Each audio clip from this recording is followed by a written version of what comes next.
To do our PQ conversion, we'll first open up our Excel file here. Okay, so what we want to do, let's focus on what we want to omit out from our existing BQ first. So what we do is, this whole part here we are going to omit. So we are going to omit all the headings here and also this bill number if you have in your Excel. So we are going to delete. Okay, so the first row should be your element name as what we have here. So scroll down, we are also going to delete out the two collection that we have here and also any continued description. So we are going to delete this whole part also. And if you have any two collection page in your page for your Excel, we are also going to delete this one.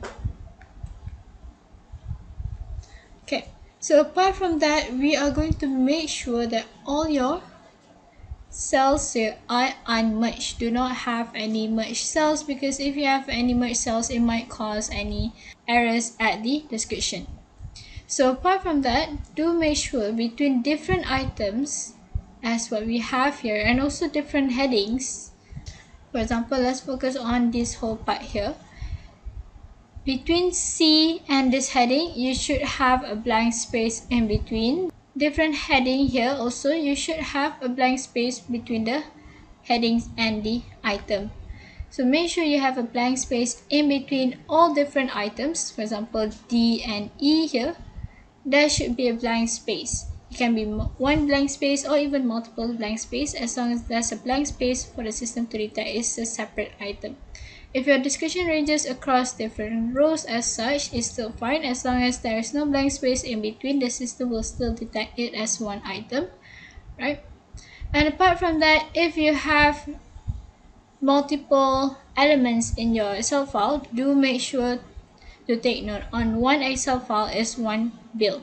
So if you have multiple bills in one Excel file, you're gonna have to separate out the bills. And if you have different elements in one bill, you will need to separate the elements into different sheets. So for example, here we have put below ground floor and group in sheet 1, frame in sheet 2, upper floors in sheet 3, and so on. So you have to segregate into different sheets. And when you have different sheets as such, we're gonna have to make sure that we have the same column matching. Meaning, if your description is in C and your unit is in D, quantity in E, rates in F, then all the other parts here should also have the same column matching. Whereby you have your description in C, unit in D, quantity in E, and rates in F, then it should be the same for all of your sheets that you have for your elements. And apart from that, do omit out whatever that is unnecessary. For example, the heading, the bill number, the continued and collection page, and do make sure there's a blank space in between different items,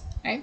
So that's how we are going to do our BQ conversion for our Excel file here. And once you're done, you can proceed to import into your bill space server.